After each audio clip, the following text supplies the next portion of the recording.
No, because the fact that you heard about a website where men are sharing content and drugging and assaulting their partners, and your first instinct was to defend the numbers instead of condemning the behavior, that is the problem. That's literally just you trying to say not all men without you saying it. When it comes to something like this, we know one man is too many, we know one visit is too many, we know one post is too many. But we know that it's not just one, and we know that it's many who perpetuate this behavior because they don't do anything but say not all men in different ways. Why are we centering the conversation around making sure men don't feel implicated and don't feel bad, instead of centering the fact that this even exists, that this has a significant audience and this continues to happen and it's not new? It's not the first of its kind. That instinct to protect men's feelings over women's safety is your patriarchal conditioning. It's how patriarchy sustains itself. All of history is a lot of that, to be honest. You cannot separate a site like this from the larger culture and system that it exists in. Looking at things in a vacuum is not the basis of a good argument at all, bub. Because this exists in a culture where victims are questioned before perpetrators are held accountable. And even then, most perpetrators get away with their behavior. A culture where we have entire databases of offenders and somehow justice still can't happen. Everyone fails to act. A culture where in one of the biggest trafficking scandals in modern history, the only person sitting in prison is a woman. A culture where we have a whole list of PDF files. One of them is our sitting president, and nothing is happening. And many people are minimizing even that. We got a whole accurate list right there, and I don't see y'all doing anything about it. And when I say y'all, I mean men as a collective. You want to act like this website is some isolated, shocking anomaly, and if we can just make sure we get the numbers right, then justice will be served. This is a part of why all this continues. And we've got all these men saying, well, it's just a corn site where people can see others drugging and abusing their partners. Well, that site is different from the Telegram chat where men are exchanging tips on how to drug and abuse their partners.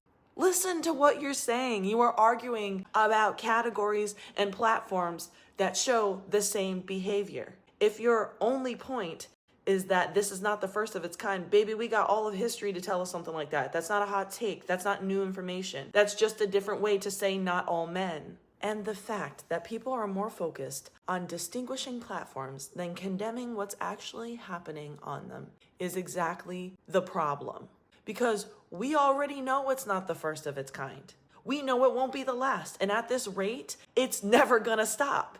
Even if you didn't visit the site, deflection and not immediately having the issue be what is happening on these platforms and that there's a substantial audience for what's happening on these platforms is protecting the people who do stuff like this.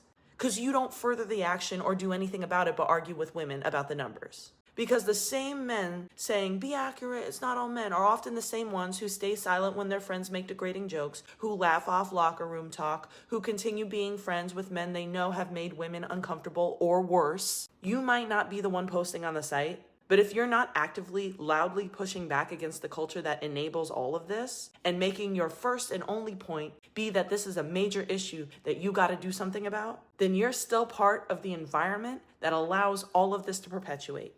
That's the part a lot of y'all don't want to sit with in this conversation. Because suddenly it's not about being a quote unquote good guy. Let's be real, a lot of y'all are just striving to be a good enough guy. It's about whether you're willing to risk social comfort to do the right thing. We already know the answer for a lot of men. I had one, you can see the original comment. The comment is on the original video I did, my last video. He said, it's better to be a woman and be essayed and raped'd than to live with the guilt of being a man right now. He said he would rather be assaulted. Literally, you can see the comment.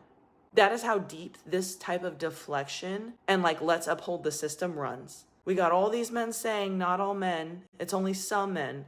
But unfortunately, we also have a whole lot of men who just don't do anything about it in more ways than one.